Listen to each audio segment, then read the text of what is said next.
गुरुर्ब्रह्मा गुरुर्विष्णू गुरुर्देव महेश्वरा गुरु साक्षात परब्रह्म तस्मै श्री गुरुवे नमः। श्री स्वामी समर्थ महाराज की जय।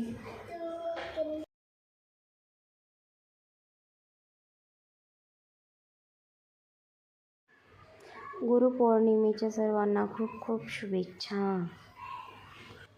आम्ही गुरुपौर्णिमा कशी साजरी केली ते मी या व्हिडिओमधून आज तुम्हाला दाखवणार आहे, तर व्हिडिओ नक्की शेवटपर्यंत बघा। स्वामींच्या केंद्रामध्ये गेल्याच्या नंतर नियमाप्रमाणे पहिले पाय धुवायचे, नंतर औदुंबर प्रदक्षिणा करायची। औदुंबर प्रदक्षिणा झाल्याच्या नंतर स्वामी महाराजांचे दर्शन घ्यायचे। स्वामी महाराजांचे दर्शन घेऊन झाल्यावर दुसऱ्या बाजूला एक साईडनी गुरुपदाची लाईन चालू आहे आणि दुसऱ्या साईडनी ज्यांना पारायणाला बसायचं आहे त्यांच्यासाठी व्यवस्था केलेली आहे। बसायचं होतं। पहिलं मी पारायण केलं, पारायणाच्या नंतर गुरुपदाची लाईन चालूच होती। नंतर मी गुरुपद घेण्यासाठी लाईनीमध्ये गेली। खूप मोठ्या संख्येने गुरुपद घेण्यासाठी आणि पारायणासाठी केंद्रामध्ये सर्वजण आलेले, महिला आणि पुरुष मंडळी भरपूर होती।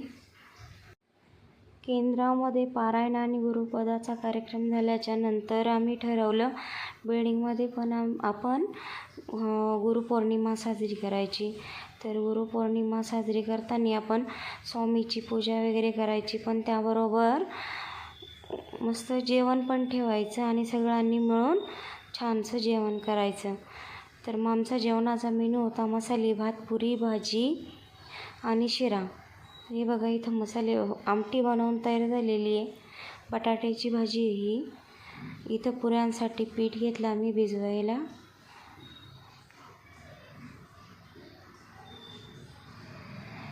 इकडं भाजीची आणि भाताची तयारी चालू होती। हे बघा किती छान भाताची तयारी चालू आहे।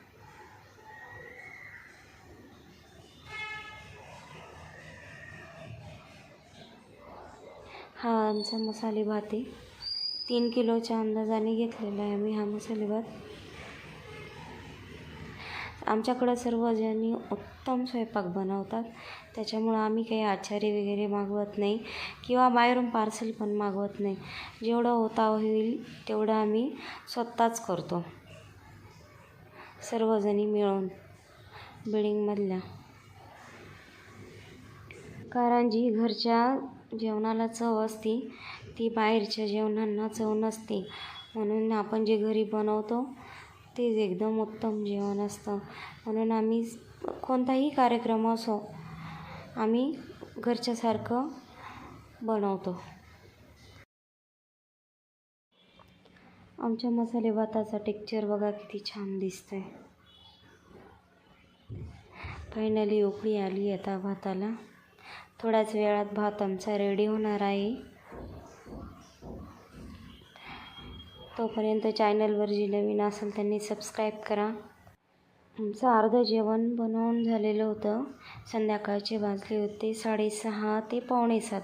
म्हटलं पहिली स्वामी महाराजांची आरती आणि पूजा करून घेऊ, नंतर राहिलेला अर्धा स्वयंपाक आणि नैवेद्य वगैरे नंतर होऊन जाईल।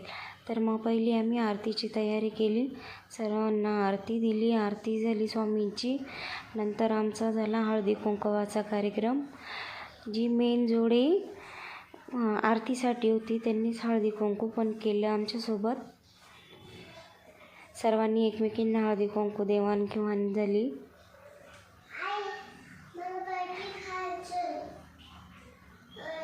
बघू शकता सर्व सुवासिनींनी हळदी कुंकू केलं। सर्वजणींचा आमचा हळदी कुंकवाचा कार्यक्रम झाला। प्रसादाची वाटप झाली, आरती घेतली। त्यानंतर फायनली आमच्या पुऱ्या बनवायच्या बाकी होत्या।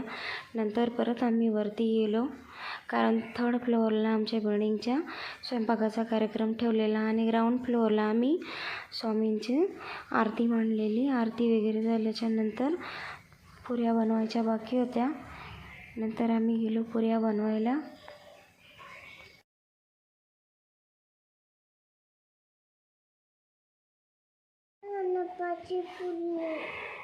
त्यानंतर स्वयंपाक झाल्याच्या नंतर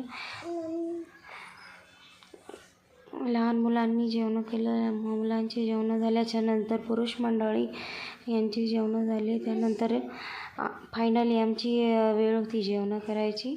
आमची जेवणं झाली, पण त्या गडबडीमध्ये मी विसरून गेले की आम्ही आमचे जेवणाचे फोटो वगैरे व्हिडिओ बनवलेच नाही. ते माझ्याकडनं राहूनच गेलं, म्हणून मी आता इथं पोस्ट करू शकत नाही व्हिडिओ, किंवा व्हिडिओमध्ये पण टाकू शकत नाही.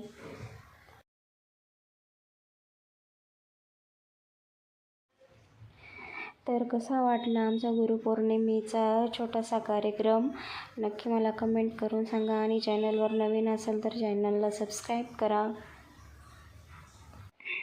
भेटूया नेक्स्ट ब्लॉगमध्ये. तोपर्यंत श्री स्वामी समर्थ महाराज की जय. अवधूत चिंतन श्री गुरुदेव दत्त.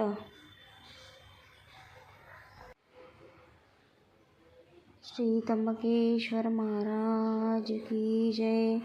गुरुमाऊली की जय. मोरे दादा की जय. भारत माता की जय. श्री खंडेराव महाराज की जय.